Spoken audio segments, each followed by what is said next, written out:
Look around during any major game night. Millions of people are glued to their TVs, faces painted, hearts racing, completely emotionally wrecked because 11 strangers they've never met just lost a game.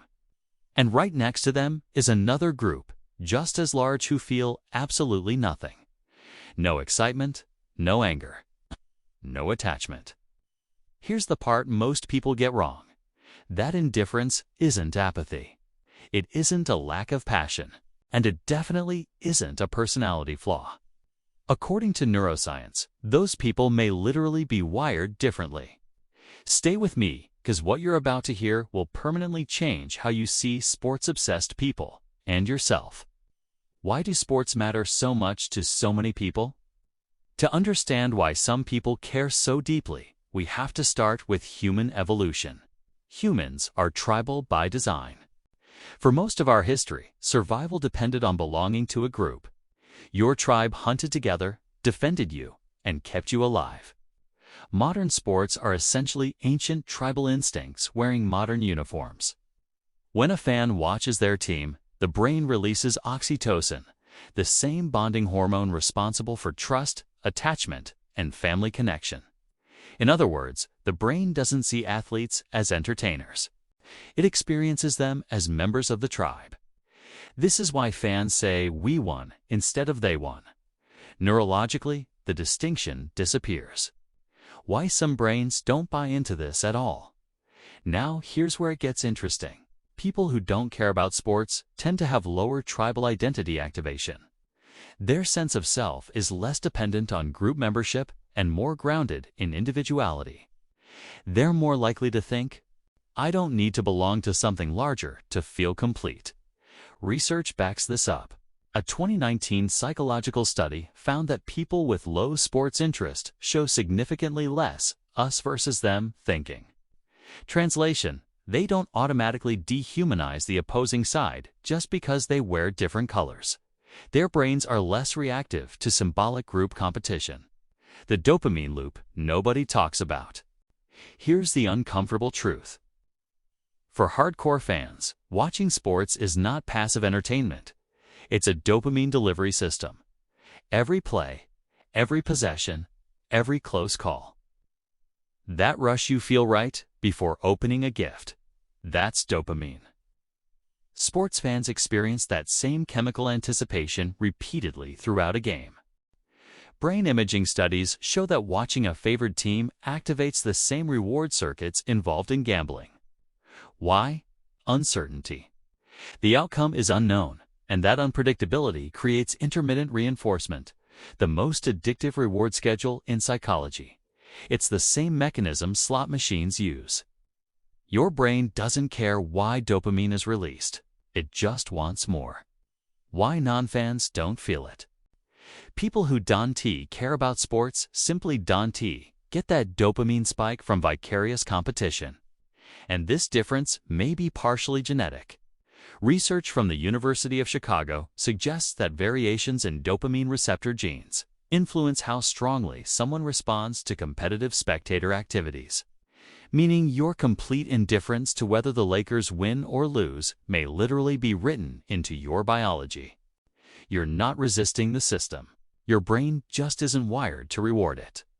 Basking in reflected glory and why some people don't need it, sports psychologists call it burgeoning basking in reflected glory.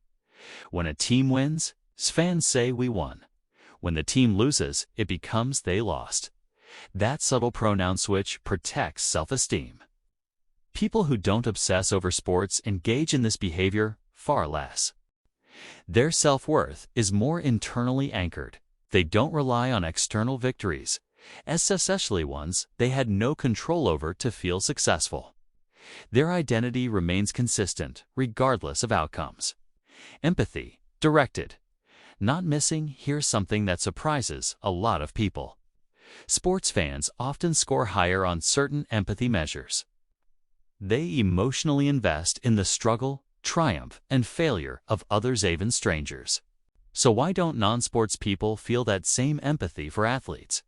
Because empathy is a limited resource. People who don't care about sports tend to allocate it elsewhere. Personal relationships, social causes, art, music, nature, creative, or intellectual pursuits. A 2021 study found that individuals with low sports interest scored significantly higher in openness to experience and appreciation of beauty. They're still seeking meaning, connection, and emotional intensity just through different channels. Sometimes, indifference has a backstory for some people. Not caring about sports is neutral. For others, it's protective. Maybe they were excluded in gym class. Maybe sports culture felt aggressive or hostile. Maybe they associate fandom with tribalism, ego, or performative masculinity. Or maybe they just genuinely find it boring. All of those reasons are valid. Two ways humans create meaning. This is where the divide becomes clear. Sports fans find meaning in narrative. The underdog, the comeback, the rivalry, the dynasty. It's unscripted drama with real emotional stakes. Non-fans often find that randomness meaningless. They ask, why emotionally invest in outcomes I can't influence, involving people I don't know, in a game that doesn't change my life? They're not wrong. They simply prefer direct engagement over parasocial investment.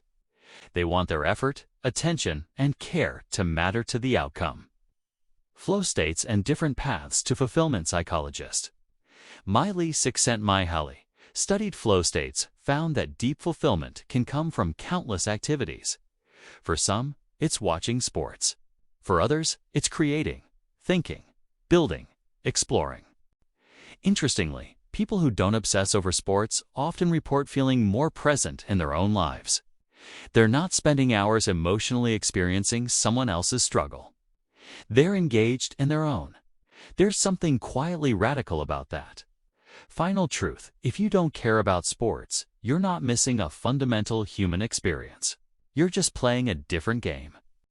Your brain's reward system, tribal instincts, empathy, allocation, and sense of meaning are calibrated differently. And that's not a weakness. The next time someone asks, "Did you see the game?" and you genuinely couldn't care less, remember, you're not broken, you're not boring. You're just wired for a different kind of depth. And that difference might be your greatest advantage.